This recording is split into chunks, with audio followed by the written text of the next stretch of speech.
11 men hunkered in the camp with no fire. The camp took advantage of a slight embankment on the Grand River, but the plain afforded little contour to conceal their position. A fire would have signaled their presence for miles, and stealth was the trapper's best ally against another attack. Most of the men used the last hour of daylight to clean rifles, repair moccasins, or eat. The boy had been asleep from the moment they stopped, a crumpled tangle of long limbs and ill-shod clothing. The men fell into clusters of 3 or 4, huddled against the bank or pressed against a rock or clump of sage, as if these minor protrusions might offer protection. The usual banter of camp had been dampened by the calamity on the Missouri, and then extinguished altogether by the second attack only 3 nights before. When they spoke at all, they spoke in hushed and pensive tones, respectful of the comrades who lay dead in their trail, heedful of the dangers still before them. "Do you think he suffered, Hugh? I can't get it out of my head that he was suffering away all that time." Hugh Glass looked up at the man, William Anderson, who had posed the question. Glass thought for a while before he answered. "I don't think your brother suffered. He was the oldest. When we left Kentucky, our folks told him to look after me. Didn't say a word to me. Wouldn't have occurred to them." "You did your best for your brother, Will. It's a hard truth, but he was dead when that ball hit him 3 days ago."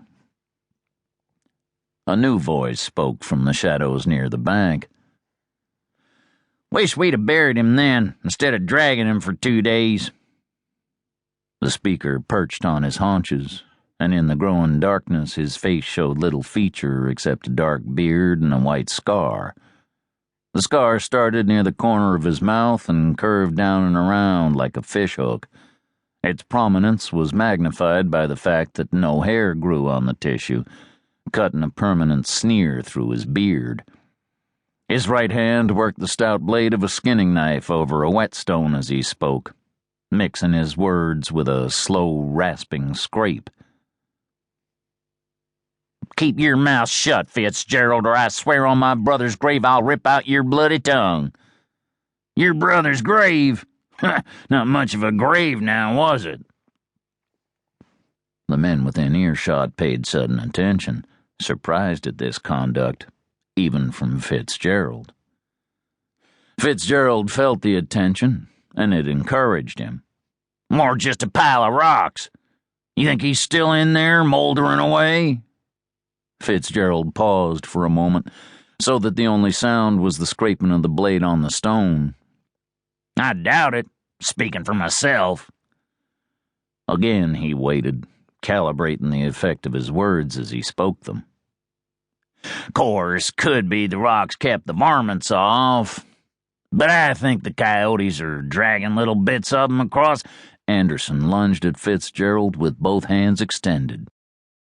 Fitzgerald brought his leg up sharply as he rose to meet the attack, his shin catching Anderson full force in the groin. The kick folded Anderson in two, as if some hidden cord drew his neck to his knees. Fitzgerald drove his knee into the helpless man's face, and Anderson flipped backward. Fitzgerald moved spryly for someone his size, pouncing to pin his knee against the chest of the gasping, bleeding man. He put the skinning knife to Anderson's throat. "You want to go join your brother?" Fitzgerald pressed the knife so that the blade drew a thin line of blood. "Fitzgerald," Glass said in an even but authoritative tone, "that's enough." Fitzgerald looked up.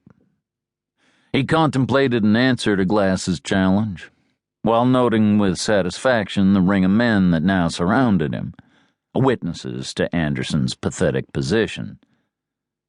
Better to claim victory, he decided. He'd see to Glass another day.